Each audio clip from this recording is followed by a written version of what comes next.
So welcome everyone. Tonight's meeting is about a proposed development for 2775 and 2785 Palladium Drive. I'm Glenn Gower. I'm the City Councillor for Stittsville, and I want to thank everyone for joining us tonight. It's a nice night out there, and appreciate that you're taking some time out of your evening to join us today, learn a bit more about what's being proposed, and a chance to share your feedback as well. There's a lot happening in the Connections neighborhood in the north part of Stittsville right now. Besides this proposal, we also shared last month some of the options for a new play structure at Crossway Park. So that's going to begin construction later on this year. There's a development application for an apartment building on Culdaff. There was recently an opportunity for residents to share their feedback on a highway maintenance patrol yard near the off-ramp of the Queensway near Palladium. Coming up later this month at our Transportation Committee, we're going to be reviewing the Transportation Master Plan, and there's some projects in there that are really relevant to connections, like the Robert Grant Avenue completion, and also the connection of Stittsville, Maine, to connect connections to the rest of the Stittsville community. We've got some traffic safety reviews going on at a couple locations, and then this, a proposed development that you'll be hearing about in just a few moments on Palladium Drive in the northeast part of the neighborhood. So I'm going to introduce you to some of the people on the screen in just a moment. And here's what to expect today. We're going to have the proponents give a presentation, a bit of an overview about what they are planning. And then we're going to have the opportunity for residents to ask questions. And there's a couple ways that you can do that. There is a Q&A panel on your screen, and so if you'd like, you can type your question into that Q&A panel, and after the presentation, we will be going through as many of those questions as we can. Or you can raise your hand, and if you raise your hand, I'll be able to give you the mic and allow you to turn on your camera if you want, and you can ask your question directly to the proponents. So that's another option for you. And I want to thank Kara from my team, who's helping with the moderation and the logistics behind the scenes. And we are recording today's presentation as well. So I'll introduce you to a few of the folks on the screen. From the City of Ottawa, we have Kirsten Nietzsche from the Planning Department and Krishan Walker from the Economic Development Department. And I'm going to introduce you to Jocelyn Chandler, who's representing the proponents here, but I'll hand it over to you, Jocelyn, to introduce your team and for the presentation. Welcome. Thank you so much. So I'd really like to thank Councillor Gower and Kara for hosting this meeting. We were really excited to bring this project and put it out in front of you right now to get some feedback from the community. I'm going to introduce you to the people who are here to answer questions, and then I'll run you through a presentation on what we have to show you at this point. And we are really genuinely looking for comments and feedback to take into account. There's been no application made. The project is still under development. So what you have to say to us tonight is really important. Okay, let me start with who's here. The proponent representing the proponent for the project is Patrick Morin. And maybe you could give a little wave, Patrick, just so people can see who's who on the screen. Tim Eisner is with me. We are both planners at JFSA Canada. Andrew Hart and Chris Gordon are transportation engineers with CGH Transportation. And James Salem and Jill Trower are the architects with Microbi Architects and Associates. So that is our panel for you this evening, and I'm going to bring up a short presentation on the screen and walk you through where we're at this point. And we're going to hope it worked as neatly as it did earlier. Terrific. Could I get confirmation from someone that you are seeing an indoor aquatic and recreational facility blue slide? We are. Okay, terrific. So I've introduced you to the project team, and this is the location. It's the bright blue box, just probably north of where a lot of you are living, depending on how far afield this consultation picked up interest from, but it's just adjacent the interchange at the 417. And we'll zoom in a little bit, and you can see that there's 3 parcels involved. 2 are addressed just adjacent Palladium.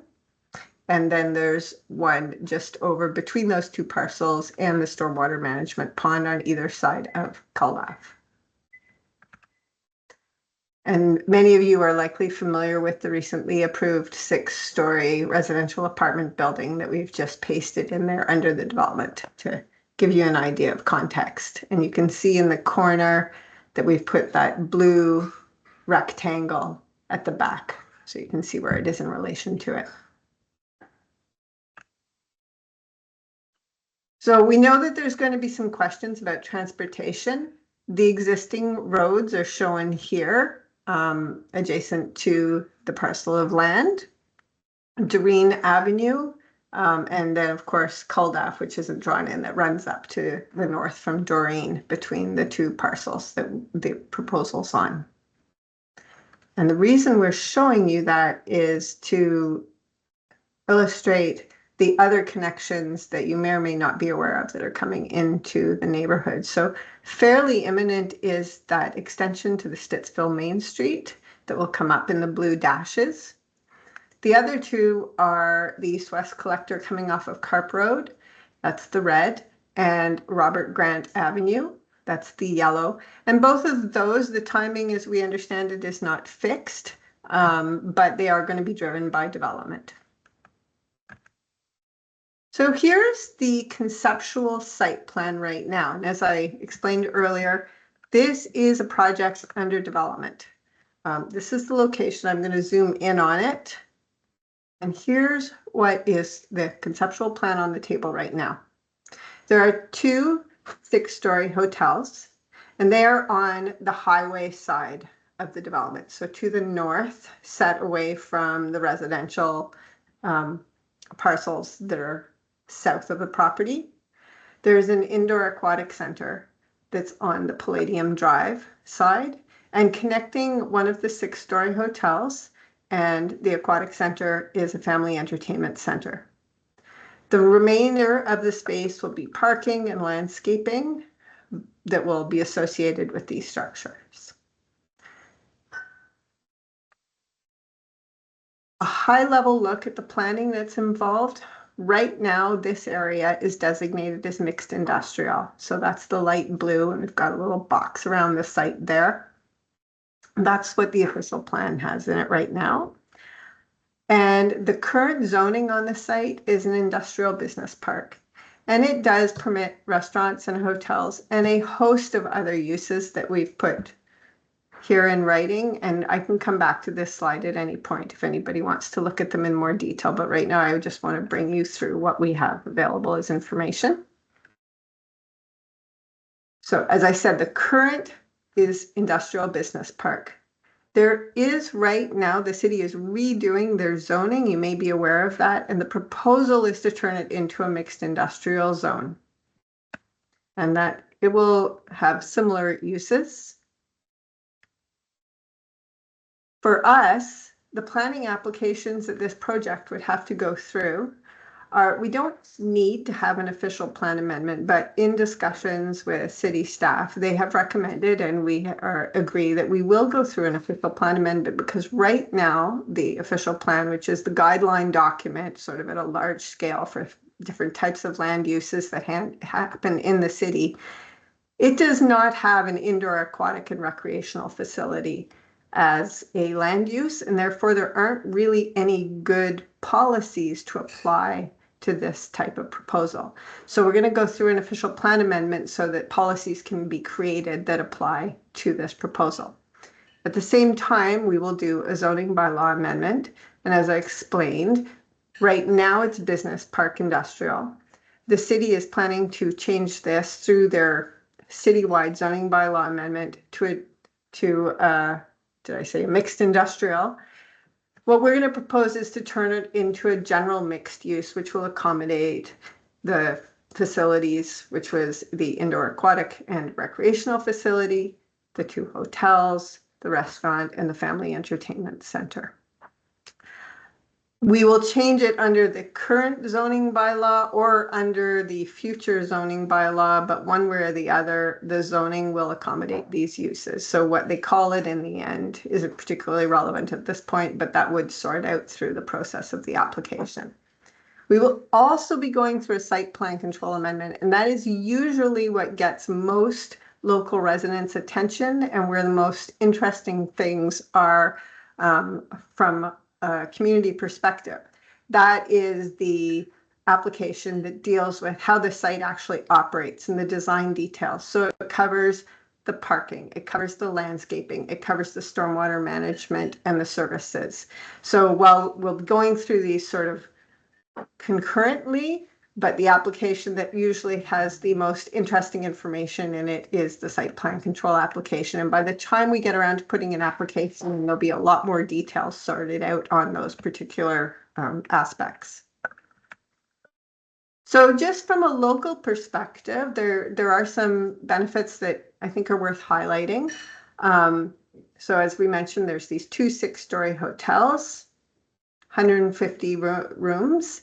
The restaurant, the family entertainment center, there is a commitment by the proponent that they will be using as best they can local suppliers and construction materials. And obviously, once it's built, it would be contributing to the municipal tax base. There's a fair amount of employment also that it will generate. 445 construction jobs is the estimate. A wide range of permanent and seasonal jobs, both full-time and part-time. There'll be work for youth and entry-level type employment opportunities, as well as skilled positions. And that covers the hospitality, the aquatic facility, and food and beverages. So that is the quick run-through. I can go back to any of those slides and respond to questions. And I'll just hand this back to Councillor Gower and Kara to handle the interaction. We are taking notes from this hearing very carefully, this presentation very carefully, and you'll see what evolves as it comes forward. We have told Councillor Gower that we will keep him fully in the loop. Okay. Thank you, Jocelyn, for that introduction. We wanted to keep the presentation fairly concise so that we had as much time as possible to get any resident questions, any resident feedback. So again, if you're tuned in and you want to ask a question, there's a couple ways you can do that. There's the Q&A panel at the top of your screen. And you can type in a question in the Q&A panel, and we'll be watching for that. Or you can raise your hand using the raise hand button on the screen, and then I can hand you the microphone and you'll be able to ask your question directly to the folks who are on the screen here. And then I'll, with each question, I'll read them out if you've done the Q&A or if you've raised your hand, and then Jocelyn will answer or assign the question to someone on her team to answer. So while we wait for any questions to come in, Jocelyn, I thought it might be helpful just reiterating where we're at now in the planning process, because nothing has been formally submitted yet to the city. So maybe if you could just go over again where we're at this point, and also why this is an important stage for resident feedback as well. Certainly. So there is a project and there is a site. We have done the legwork to determine that this is a good site for the project. We had to go and talk to city staff because we need to get feedback, particularly from planning staff at the city, with respect to what type of applications we want to have come in, and what sort of information will need to be presented and looked at. So we have had an initial consultation with city staff. They informed us that they think an official plan amendment should be undertaken. We have agreed with that. And we have asked them a number of questions about future transportation plans. We've certainly talked to Councillor Gower and his staff about some of the other community issues, just to make sure that we were capturing anything ahead of time that we needed to know about.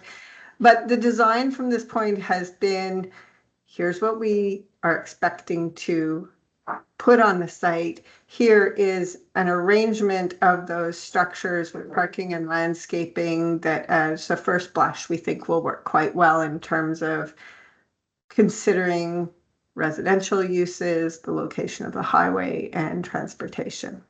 So everything else, though, we do not live just south of this property. And we need to hear from the people who live here locally about any concerns, comments, recommendations that you have. So we can take those into consideration, take them back, and start refining this. We have done a little bit of work up front also in terms of a preliminary traffic analysis. There's a full transportation impact assessment underway. We've done preliminary environmental site assessment work. There's a second phase underway. And we've done enough work from the perspective of servicing for water, sanitary, stormwater, and geotech to know that it's feasible. So we've got sort of the base laid. Okay, thank you. So we are getting some questions coming in. Thank you, residents. This is from N. Hunt, who says, it looks like about 60% of the area is parking. Was any consideration given to underground or multi-level parking? Well, at this point, like I said, it's a conceptual design. So underground and multi-level parking. Multi-level parking, I suppose, could be on the table. Underground parking is, I don't know if they will think about that for the hotel or not. I'm not sure if the proponent wants to speak to that, but they are making an effort to have a fairly large parcel of land to accommodate parking.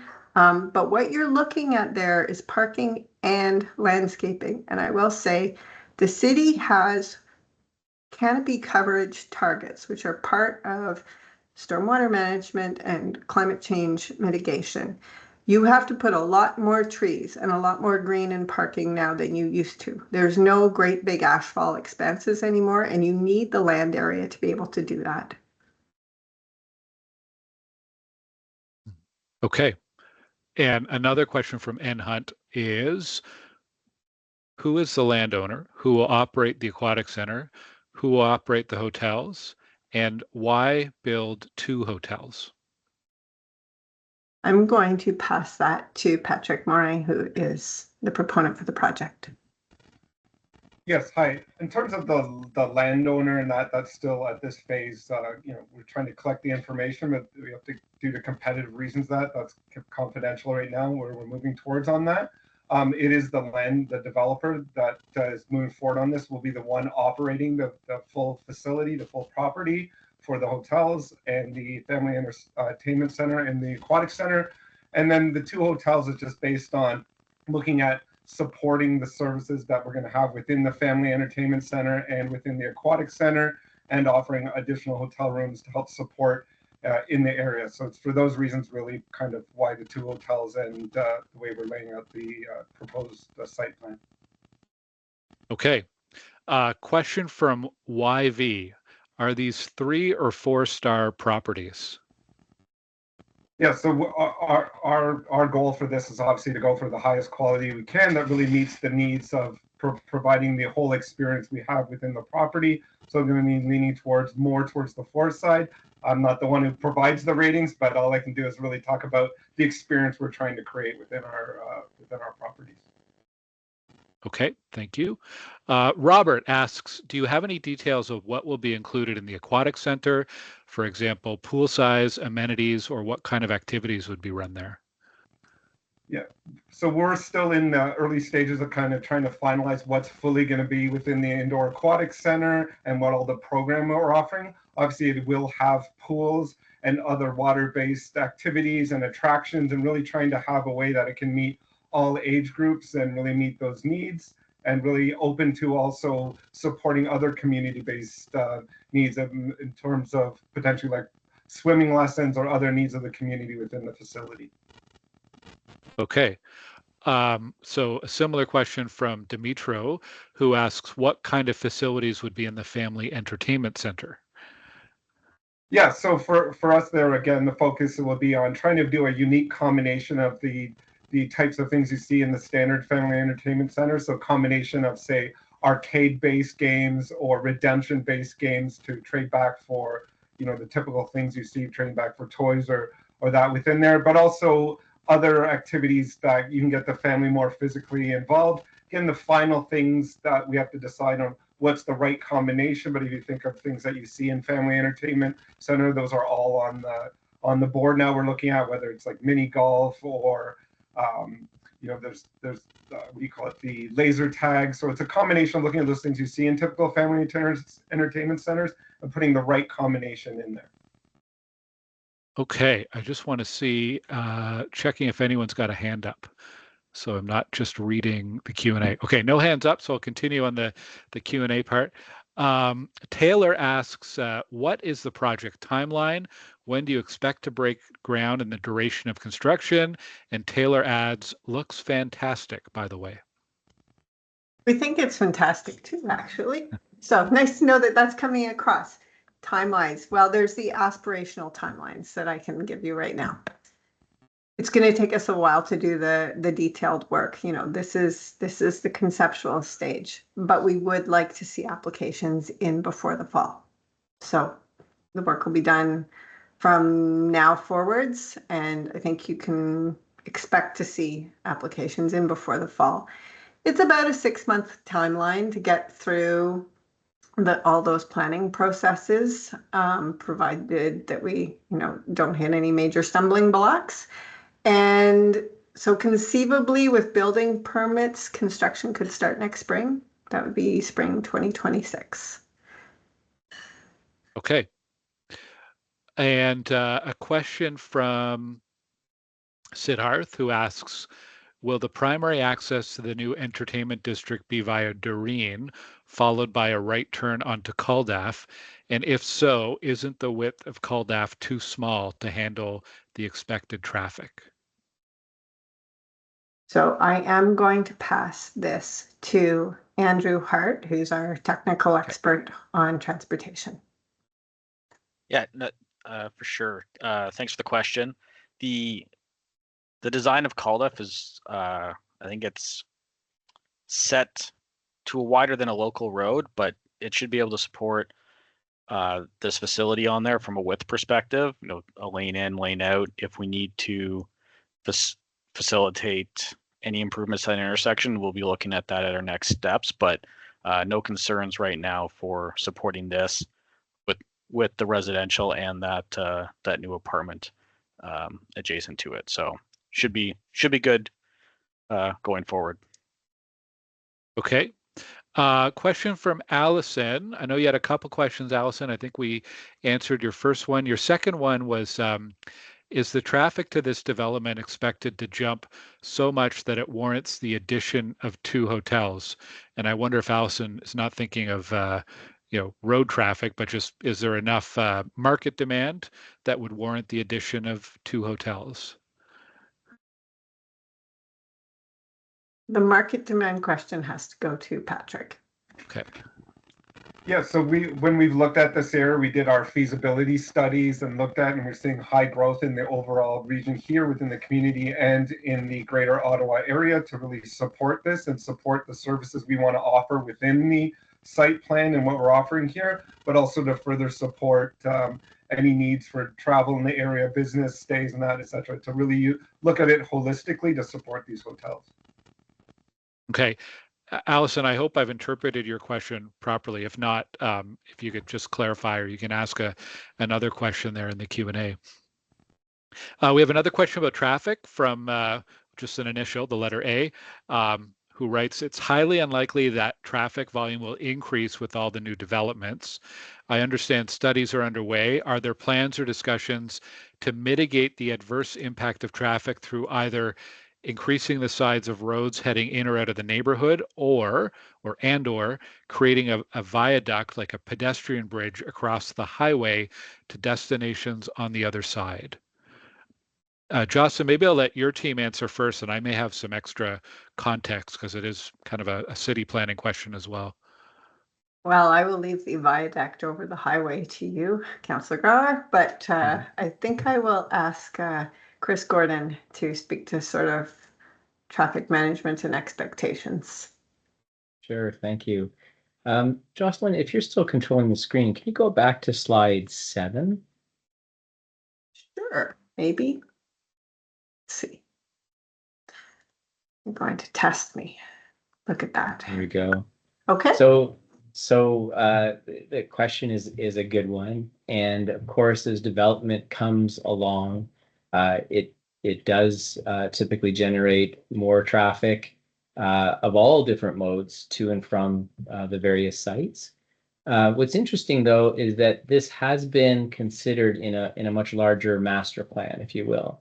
So the entire area that included the new roundabout and the realignment of Palladium with the extension of what will be Robert Grant. And then you can see on this slide that there's the Stittsville Main Street, that east-west collector, and then Robert Grant as it continues all the way around and further south.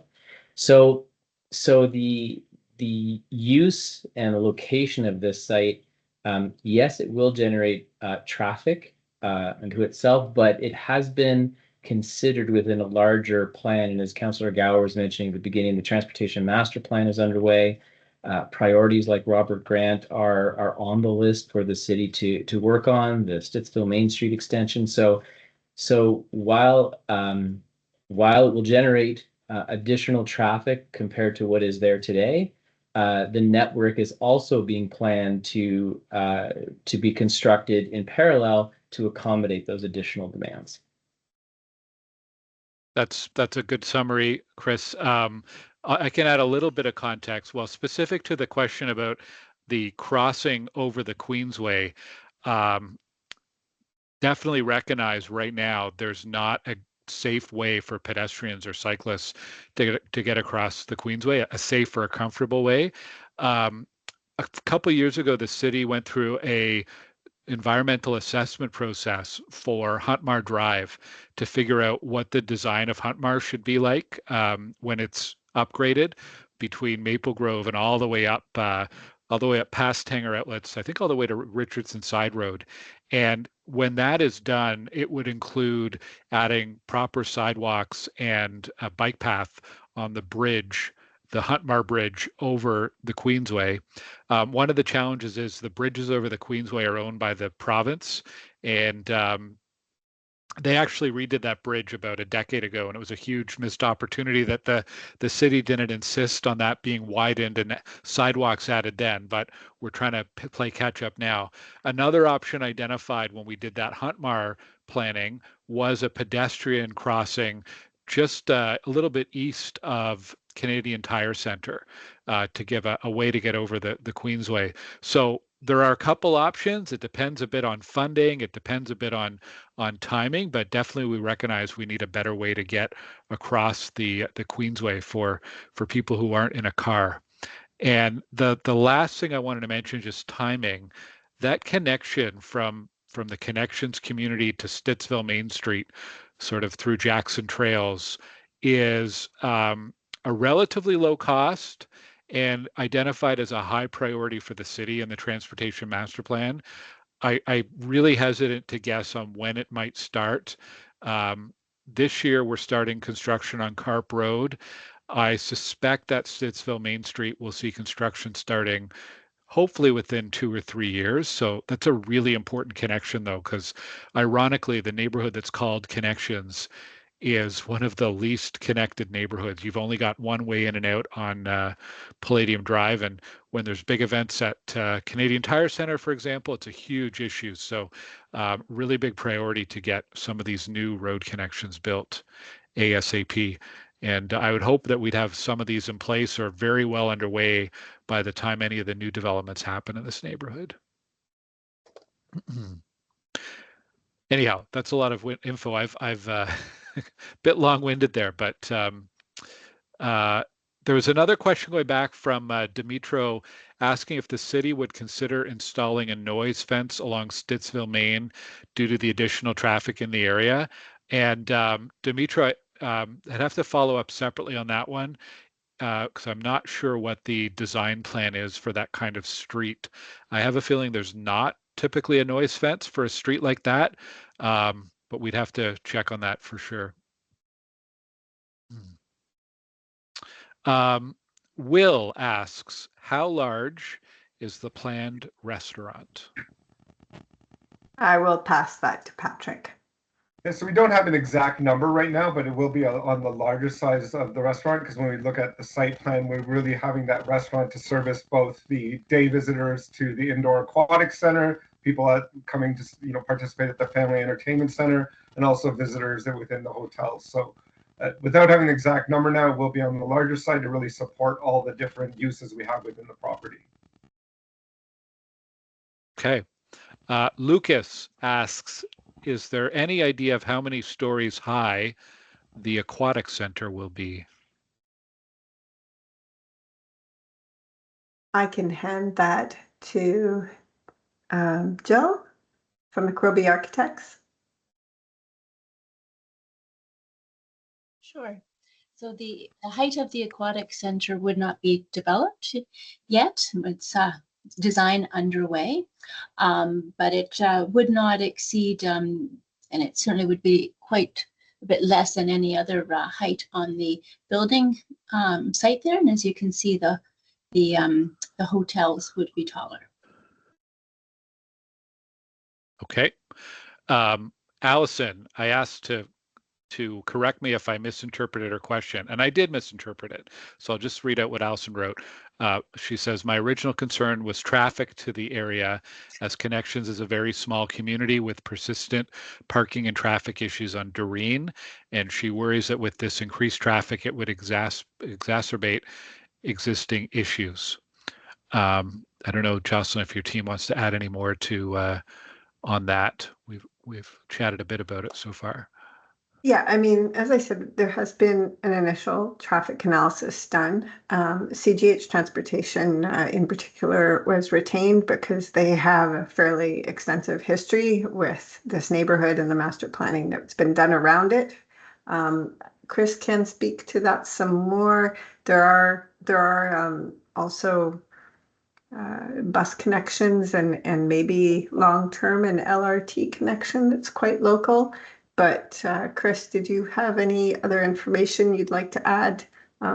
Also, particularly with respect to the timing, I think, of traffic that's expected at this location, like to be generated by the project. Right. I guess maybe to tackle that one, and my partner Andrew is focusing on the study itself, and given there are kind of rules that we follow and standards for the different uses that will be on the site. So as we go through the traffic work, and as we mentioned by some of the other experts, as the plan comes together, we'll have a better idea of when, but we'll certainly be looking at kind of the typical AM and PM traffic volumes that would be generated, as well as probably Saturdays, to understand if there's a demand that will happen on the weekends for the aquatic center. But as Andrew mentioned before, the Doreen and Culdaff intersection, as well as Doreen as it flows all the way through the community and down to Stittsville Main Street, understand that on-street parking is always can have impacts on the community, but it has been designed for that to be a collector road. So it is of a width that is the city standards for collectors. And so we'll see that as I mentioned back on, I think it was slide 7, we'll have additional connections for the ins and outs to the neighborhood. And we'll also, the roadways have been designed to be appropriately sized for the traffic that we're expecting for the overall area. And then we'll see exactly what the component of that traffic for this particular site will be. And should there be the need to mitigate anything, then we'll look at options as to how to do that. Traffic calming can be something, but we're confident that again, this fits well with the overall plan that was established a while ago, and we'll look forward to seeing how the that engineering delta could evolve based on the analysis that we complete. Okay. I'm not surprised. There's a lot of curiosity from residents about who owns this, what the brand is. So I'm just going to read 3 and I'll let you respond. From N Hunt, who says, I guess he thinks this will be a Six Flags and it's a very American background. Are you concerned about any local sentiment that avoids spending with American companies? Wessie writes he's read on, or he or she has read on social media that the aquatic center will be similar to a Great Wolf in Niagara. Is that the case? And then Jay asks, are the key players involved in this center looking for other potential investors? So a trio of questions about ownership and branding and so on. Entirely in Patrick's wheelhouse. Perfect, thanks. What I can say right now is that the group that's looking towards the development for this is a Canadian-based experiential group that really focuses on leisure and entertainment development. So it's Canadian-based and looking at really continuing on to drive investments in that in the Canadian market. In terms of what's exactly in it, again, just jumping back to just given where we are in the process and the competitive nature about what's exactly in the aquatic center, we're still finalizing that. A lot of that information, given the timelines that Jocelyn touched on, will be available shortly, really looking towards that early fall time for that site plan and providing more detailed information to exactly what the full kind of offering is. And in terms of our investment strategy, investment plan, that's kind of already been put in place, but we're always open to looking to and speaking to additional investors and opportunities of that to really support the broader project. Okay, thank you. Ryan asks 3 questions. Is the hotel targeted at short-term business visitors or long-term visitors? Is there future planning for public transport access to relieve vehicle traffic congestion? And is there any preliminary info you can share from the early EIA and TIA? Thanks, Ryan. Oh, gotta remember all 3 of those. Okay, I'm going to work my way backwards. Yes. From the TIA, that's the Transportation Impact Assessment. So we've only done the preliminary traffic work. I'm not sure, Andrew, if there's anything particularly interesting or revelationary that we could tell you right now. We're more looking, certainly if you have any information you want to share with us, that's appreciated. Andrew? Yeah, we've only done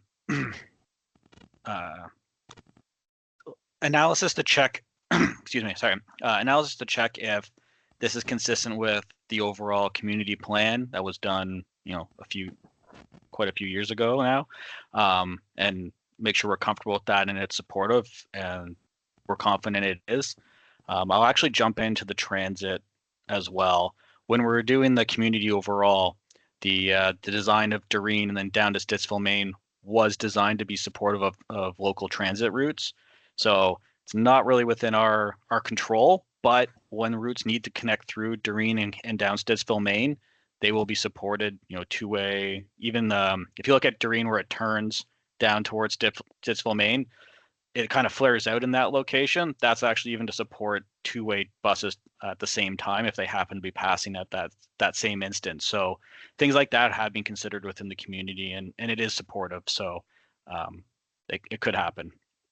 We do have a transit map I can just pull up if that's helpful. Into the little blue square is the site.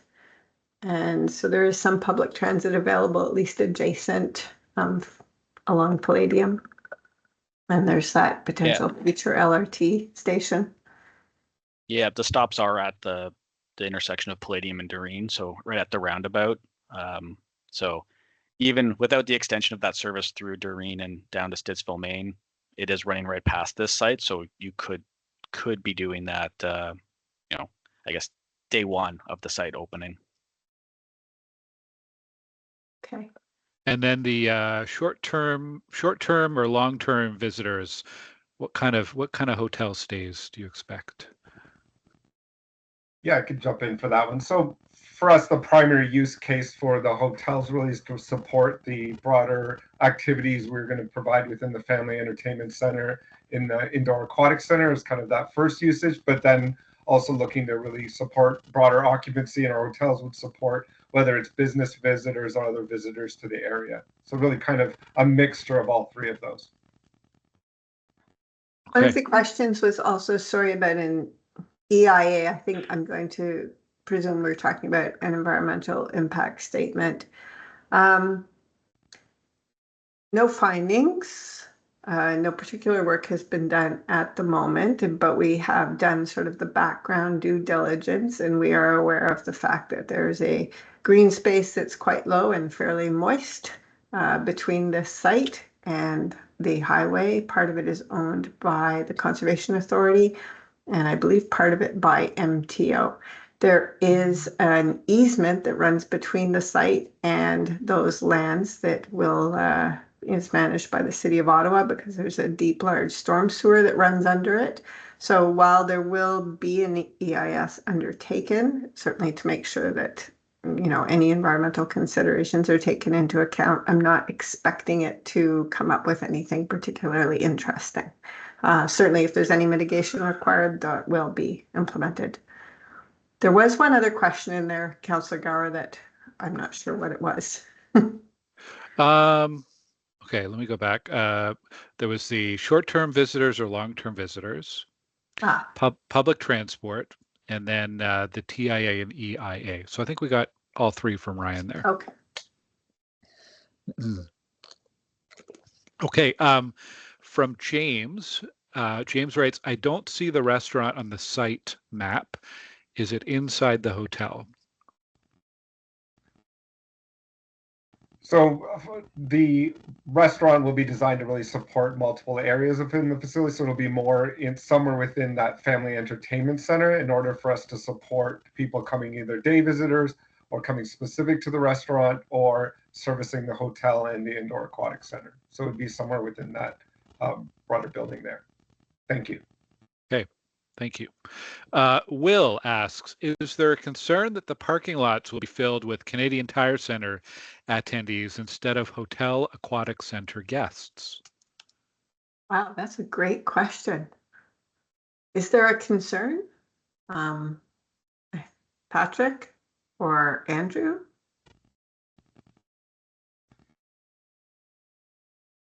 I guess it's from my end, it's a good concern, something that we have to continue to be aware of in that. And I understand that they continue to look at how to improve the various ways of getting transportation there. And something we would have to watch for and mitigate against if we see that that's a risk. Andrew, I don't know if anything else to add to that. Yeah, yeah, that'll come down to how we operate and manage the parking. So, if it's in park or if it's actually done, by the site operators itself, not contracted out. There's different ways to manage that. So, that's going to be a question we get to during site plan, and we can probably answer at that point with more details. But there's plenty of ways to manage and make sure, check into the hotel with your license plate type of thing, which is common at most hotels. Like that type of management might be something that has to be in effect on game nights. But or we could do it as a a wait and see if it fills up, and then implement that as a mitigation after the fact. Okay. Question from Allison. Are there plans to install some sort of fence on the west side of the development to control access to the stormwater pond area where local residents frequent for walks? That is 100% a site plan control application question, and something we will have to deal with. I'm sure the city will have thoughts on that because that is their facility. But again, that's good information to have from the neighborhood, that is an area that is used as a recreational walking area, probably people with their dogs. So thank you for adding that in. Okay. Yeah, thanks for that, Alison. Okay, there's three questions largely about roads, so I'll just read them one at a time. From YV, will the nearby roads be widened to avoid bottlenecks, and will the roads in the connections community also get permanent stop signs, speed limit signs, and so on? That is definitely over to Chris or Andrew. I can start with that. I think as far as the existing community goes, the control at all of the local intersections has been established. If along the way there are some safety issues that are noted, the city will go and undertake some data collection, some studies to see if things are warranted. But I don't believe that there's any proactive task right now to go and modify any of the control through the intersection. And I apologize, I missed in terms of, I think the other one had to do with, are there any plans to change?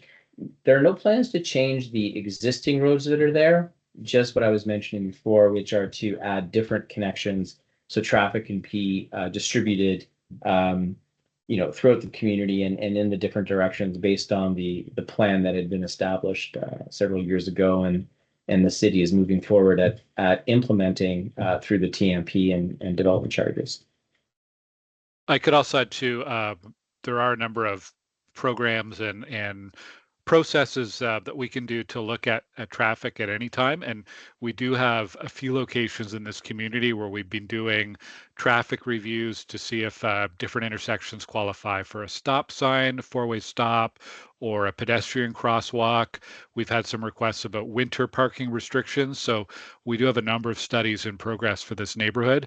And yeah, if there's more development, whether it's residential or business, that's likely going to result in more traffic. And sometimes, a street that doesn't qualify as a four-way stop now, it may once there's a certain amount of additional traffic coming. So sometimes it's not always the best process, but sometimes we have to wait until after we see how much traffic there is to add some of those extra measures. But definitely something that will be looked at as we go here.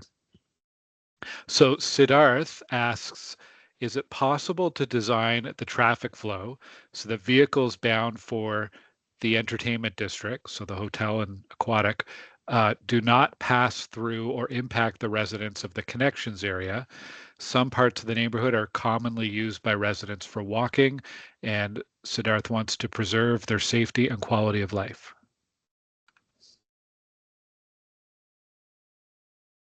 That has to come back to Andrew or Chris in terms Sure. I can start with that, and Andrew, let me know if there's anything missing or something local that should be discussed. One of the questions that we had when we were working at the design of the roundabout, and knowing that the future development lands were immediately adjacent, was whether or not we'd be able to have some kind of access off of Palladium, in that northern link heading towards the highway. So MTO does have some actually very strict or restrictions to access, and typically within 400 meters of their ramp terminals.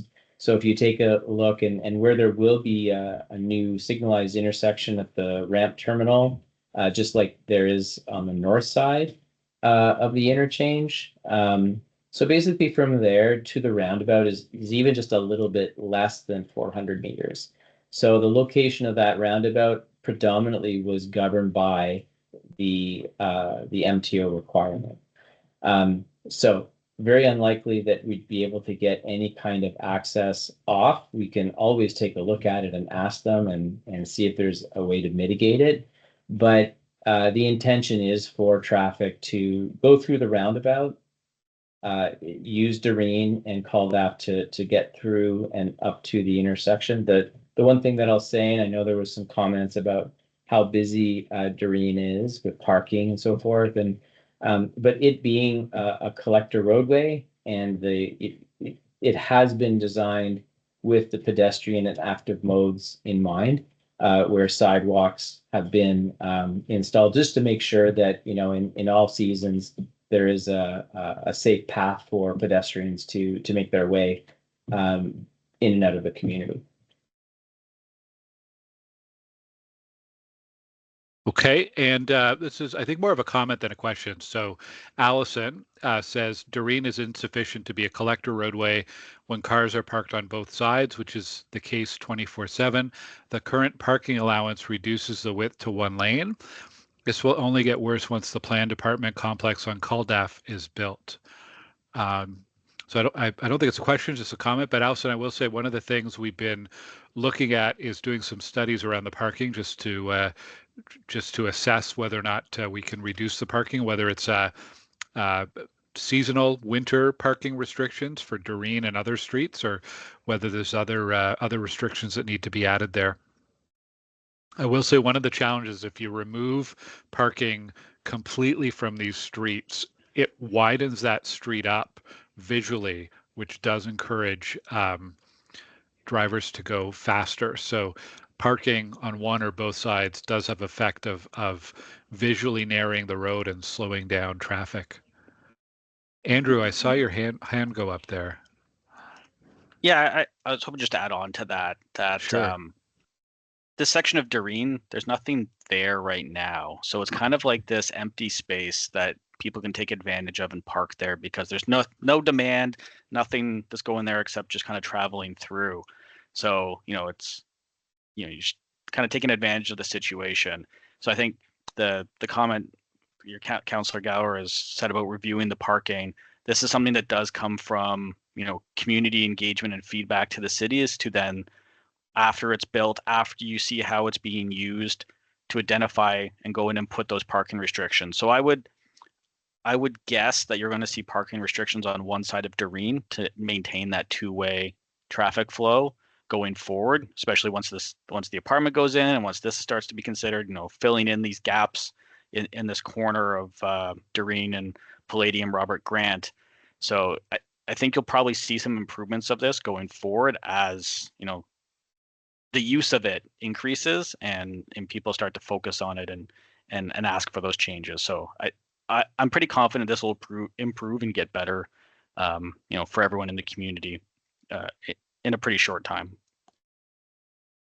Okay. I know we touched earlier on construction timeline, but there are a couple other questions. So it may be worth asking again from Wessie and from YV. What would be the finish date of the construction? And then adding to that, with the senators potentially moving out in 5 years, how will that impact traffic? And how would that impact traffic, or how are you taking that into account?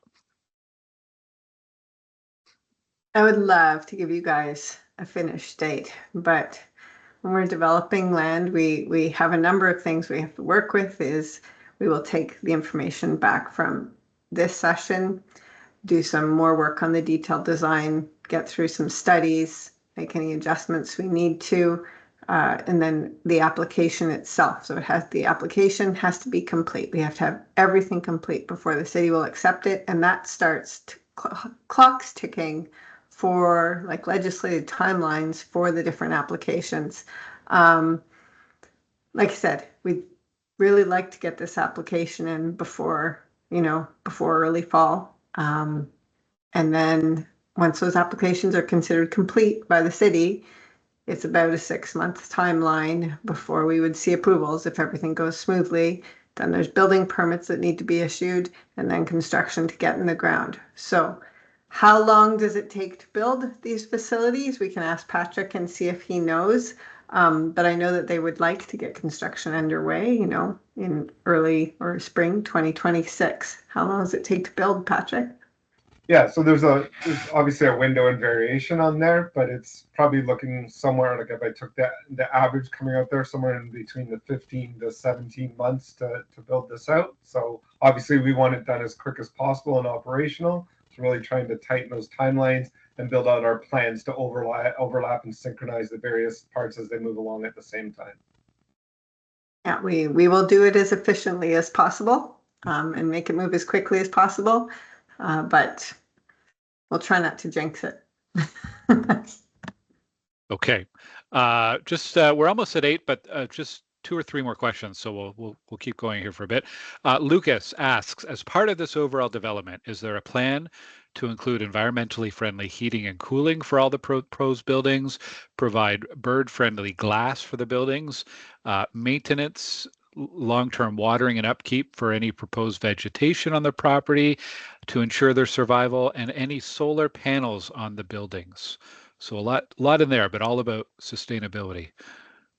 Why don't we start with McRobbie Architects, who may have put some thought into that components so far, and Patrick can certainly chime in if there's anything additional. I am going to say up front, though, there are certain requirements that the city is going to have with respect to us managing for climate change, and those considerations have to come into play. So I'll pass you over to Jill or James. Sure. I just took down a list, and I'd like to make sure we have that comment and we note it not so much as a question, but as a comment. And we'll keep those things in mind when we reach the stages where we're starting to think about those in the design, because we're certainly not there yet. But certainly it would be to great advantage to try to keep those in mind and see what can be implemented as we go forward. Okay, I'm really glad someone raised sustainability. I was hoping somebody would ask that today. And in fact, it was Lucas. And Lucas, I see your hand is up, which I missed a little bit earlier. Sorry about that. So I'm going to allow you to unmute in case you have another question. Can you hear me? Yes, welcome. Is it possible can I ask 2 questions or just keep it to 1? Yeah, 2 questions is good. Sure.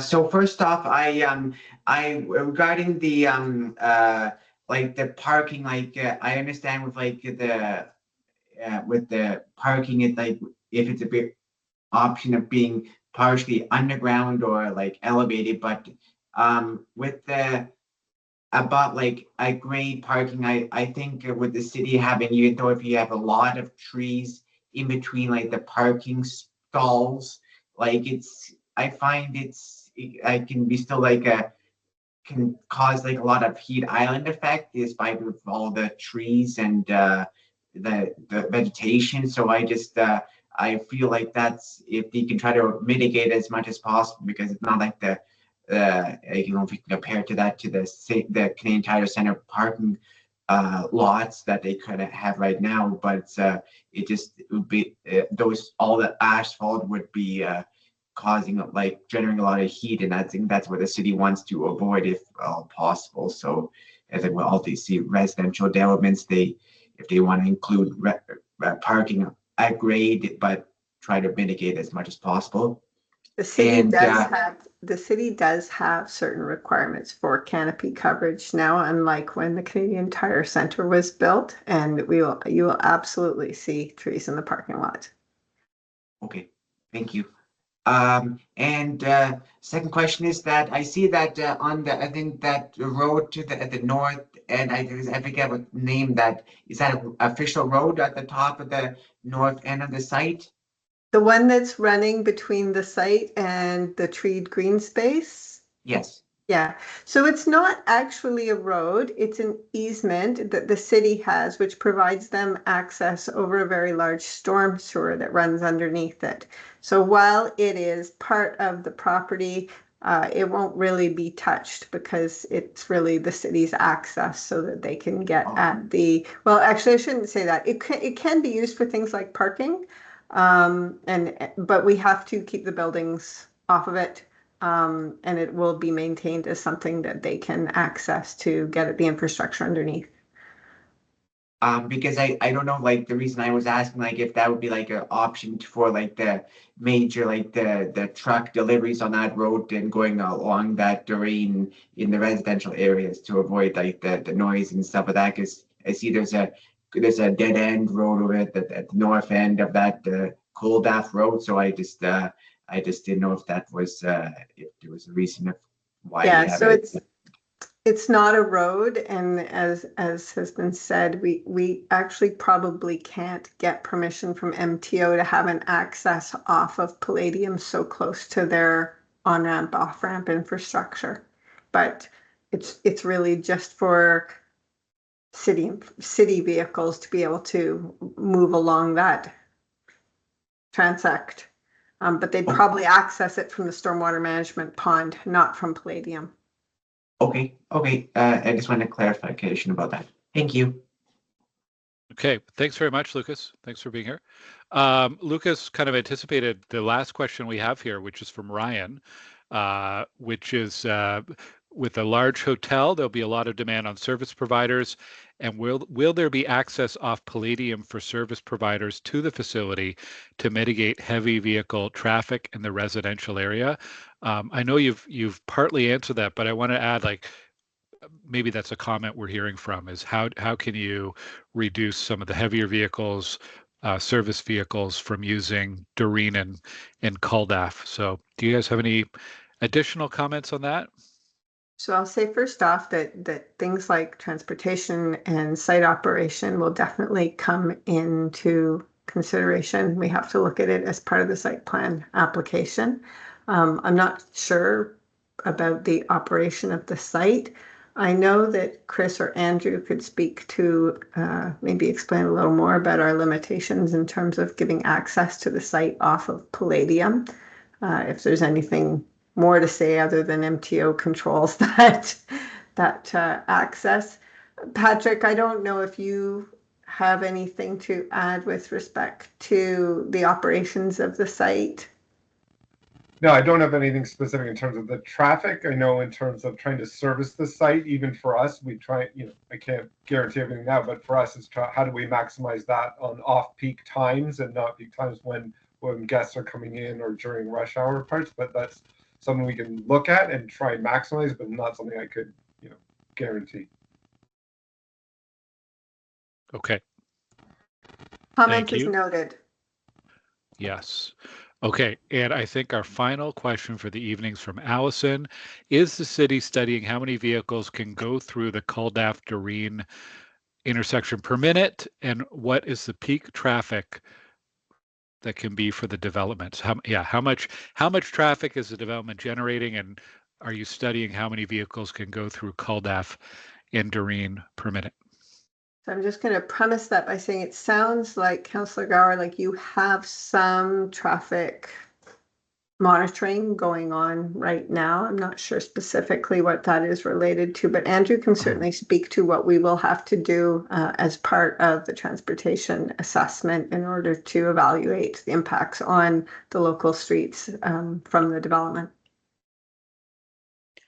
Yeah, as part of the traffic impact assessment, that's TIA. If anyone wasn't following that acronym, we will be looking at that intersection. We're going to count it now, add on that apartment and add on our site traffic and see what it requires. If it meets the warrant for an all-way stop, or if we have to do flare the intersection. Culdaff a little bit to have like a left turn lane or something like that. Those are the type of things we'll be looking at in the assessment of that. I know looking at the apartment traffic study, like the roundabout at Doreen and Robert Grant was operating, very well with the existing traffic and forecasted into the next couple of years. So that was a positive sign we saw from this, but we'll be updating that as well and providing new analysis for that when we submit for both the zoning and the site plan application.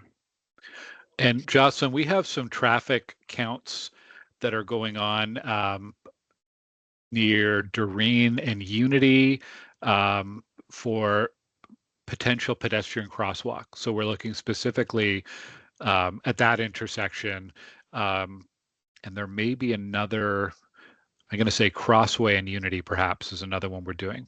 So it's more specific intersections where we've had requests from residents for safer ways for pedestrians to cross. Okay, I'm sure that one of the things that Andrew has to do is make sure he collects any information that the city has to add to his sort of collection of general information for the area. I think that one thing that might be useful, Patrick, previously you explained a little bit about the operation of the site in terms of how it sort of tends to generate more off-peak traffic rather than peak rush hour traffic. Yeah, just in terms of the when we're looking at the site in terms of the operating hours, that the biggest rush part shouldn't overlap with the rush hour traffic, and then the other part and for the opening and closing of the facility, and then in terms of I touched a little bit on the operational and servicing. If they look at opportunities for when it's restocking the various facilities there, opportunities or ways, again, no guarantees, about how do we get those bigger vehicles or those supply type vehicles in at off-peak hours. Okay. We have no more questions. We're all caught up.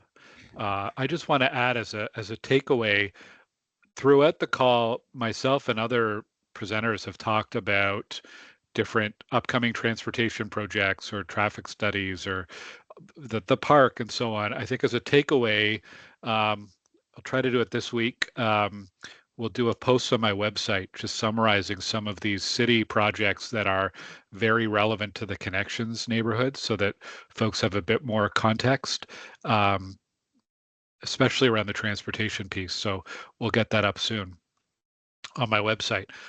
So thank you, residents. Thank you for the questions and for the feedback, and taking time out of your evening to join us. And if there was anything that we didn't cover or that you think of after the fact, you can email any of your questions to me, and I will pass them on to the applicants to get their answers and their comments. Like we said earlier, this hasn't been formally submitted yet. So when there is a formal submission, I'll be sharing information on my website, which is glengower.ca, and on my newsletter.